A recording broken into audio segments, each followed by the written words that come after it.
everybody. We are the astrologers of Pandora Astrology. I'm Jamie Kale Miller. I'm in Berkeley, California. And I'm Julia Mijas in San Francisco. And today we want to tell you about the nodes, the north and south nodes of the moon, which you may have heard of as having to do with destiny, karma, fate, past lives. And we're going to roll out a metaphor that I love about the dragon of your destiny. So, Julia, I'm going to begin by asking you, what do the nodes have to do with destiny? Well, the nodes, the lunar nodes, which are when people think of the nodes, they usually think of the moon's nodes, though any planet can have nodes, and some astrologers get pretty obscure with them.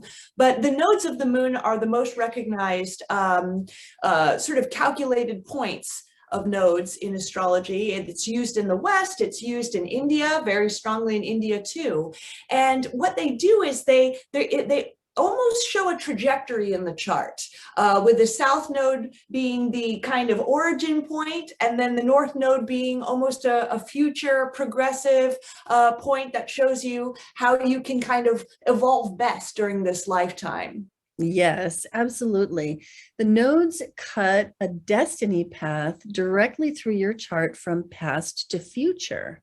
So the south node, shown here is the symbol, and here's a description of what that is about. The south node can be like a pocket picture, a thumbnail sketch of the kinds of past lives that you're drawing on and what happened in those lives, the good, the bad, and the ugly. And you may even bring talent in from those past lives. And you may be attached to that talent and that ability that you built up and reluctant to let go of it. But spending too much time in your south node is not a good thing.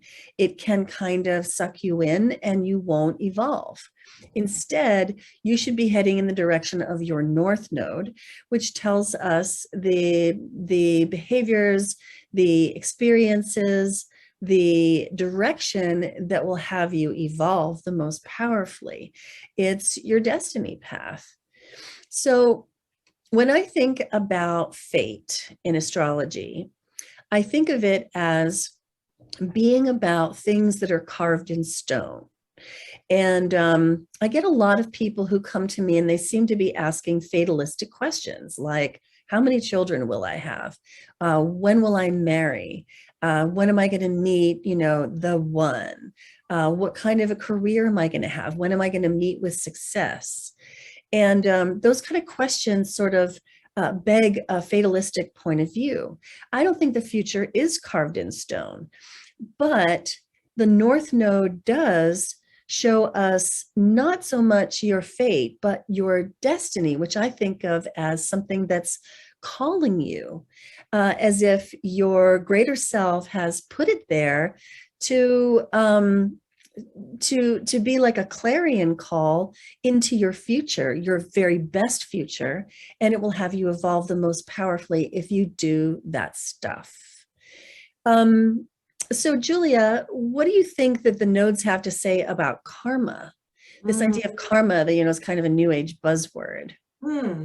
Yeah, the karma, the Sanskrit for karma literally means action. And that concept I love because it means that you can't exist without acting. Even if you choose not to engage in something, that's an action. Even if you choose to not deal with things, that's a very strong action. It's gonna bring consequences. And so karma is the consequence of the actions we perform in life.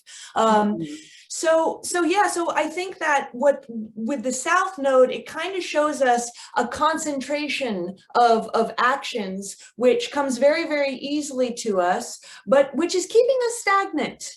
And sometimes we go towards the karmic path just because it feels familiar, just because we've done it a million times before. And, we can still have some strengths from that South Node that we can use in our life, but we can't spend too much time there. We have to challenge that side of us. Yeah. And I remember Stephen Forrest, whom I studied with. He's a modern astrologer, great guy. Jamie's a huge fan of him too. And I think he described in his book about the nodes, he said that the north node is kind of like if you're trapped in a hot car and you find a bottle of water, like a little secret bottle of water, and you're stuck in this car and it's so hot and you feel like you're going to pass out, and then all of a sudden you find a little secret water bottle under the seat, and it helps you get through it. And that was, I really love that idea. There's something about the north node, even if it's unfamiliar, if we start exploring it, we can really start to begin to identify with it. It can be a guide for us. Yeah, it can absolutely get you out of any South Node jams that you might have found yourself. Exactly. That's what I was getting at with that metaphor. Yeah, truly. So, so this idea of the dragon of your destiny, I think of your greater self as this larger than life being that has, squeezed some part of itself into your body, and you are its avatar in the game of life. And this being, your greater self, is so big. It's like this massive dragon whose tail is pointing to the past and whose nose is pointing to the future. And this is really connected with the idea of the dragon's head being the north node, the dragon's tail, with astrologies around the world, not just Western astrology, utilizing this idea of the dragon's head and tail. And it really conveys the sheer bigness of this, that it's so big that you can't even see the whole thing in your chart. All you can see is the nose and the tail. So the nose, the north node being the dragon's nose or head, you must feed your dragon on the food of the north node. And in that way, head towards your destiny. By doing the sign and house that your north node is in, you are feeding the dragon and enabling it, powering it up to head you into your best, most evolutionary future. But meanwhile, there are some massive piles of stinking dragon poop at your south node that you've got to clean up. And those two are larger than life, and you can't ignore them. You just got to shovel them away. So I love that metaphor of the dragon of destiny as, this thing that's just so much larger than us, but which we can kind of see hints of in our charts.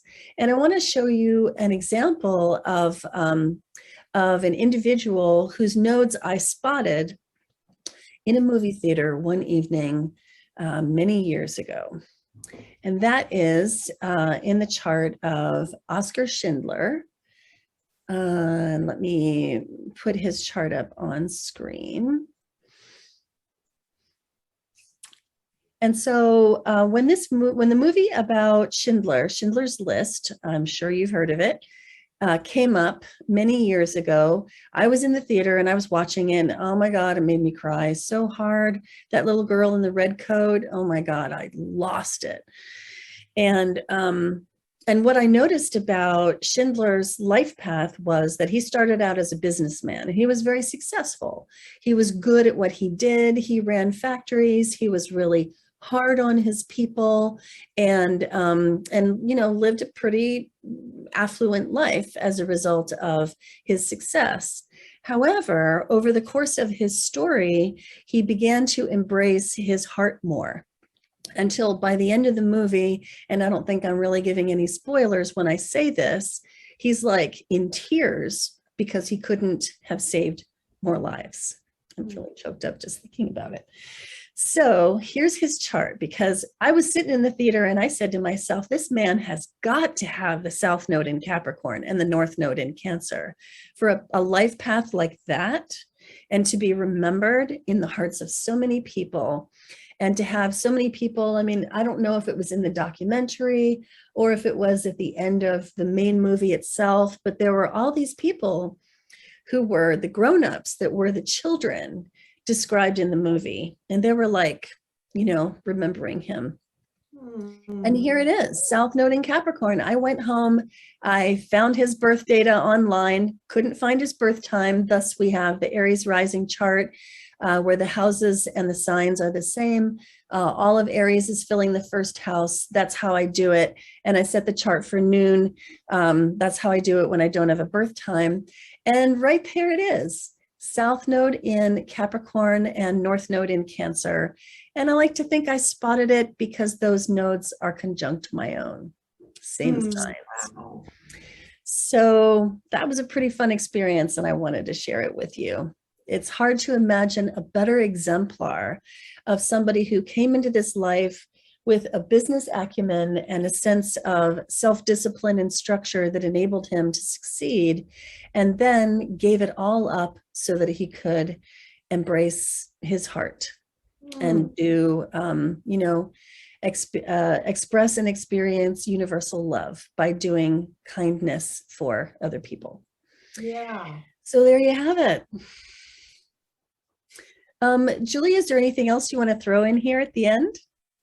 Yeah, he's got the North Node in the sign of Cancer, but that compassion, which Cancer is a very compassionate sign, but you also have Neptune, the planet of compassion, on the North Node too. This is a spiritual, as it kind of relates to the sense of family, a sense of the good type of tribalism can be Cancer as well. And, the ruler of his South Node is Saturn. The ruler of his North Node is Cancer, is the moon. And he has a Saturn-Moon conjunction in his chart. So the ruler of the South and the North are together in, Saturn conjoined the moon can be a tricky aspect. It can be a little bit difficult. It can have a hard time asking for help. So if he were my client, and I would talk about that conjunction and how kind of figuring that out, because there's a lot of beauty with a Saturn-Moon conjunction too. It can be a challenging aspect emotionally, but I've also noticed that some of the most profound feelers, David Bowie, Leonard Cohen, they all have Saturn-Moon conjunctions. Bob Dylan is another one with a Saturn-Moon conjunction. All these great feelers have it too. So I think the crux of this, and to get to the heart, is really also a little bit in that conjunction and seeing how it interacts together. Yeah. And Saturn square the nodal axis and square that South node in Capricorn that it rules strikes me as really interesting as he shifts away from taking responsibility for businesses and towards taking responsibility for sympathy, for warmth. And just a parenthetical note, this chart is cast for noon. The moon was in 9 degrees of Aries at noon that day. So it was conjunct Saturn pretty much for at least 3/4 of the day. And I think what you just described, Julia, is a pretty good argument for, the likelihood that he was born within that Saturn moon conjunction. We can't really know, but it's a pretty good argument for that. All right. Well, thank you for watching. I hope you enjoyed that video about the nodes. Go ahead and take those principles and apply them to your own chart and see what insights you get. And if you want to know more about it, you can find us on pandoraastrology.com. And if you add /services to that URL, you can book a reading with either of us and find out a lot more about the nodes in your chart. And until next time, we'll see you around the cosmos. Bye-bye. Bye.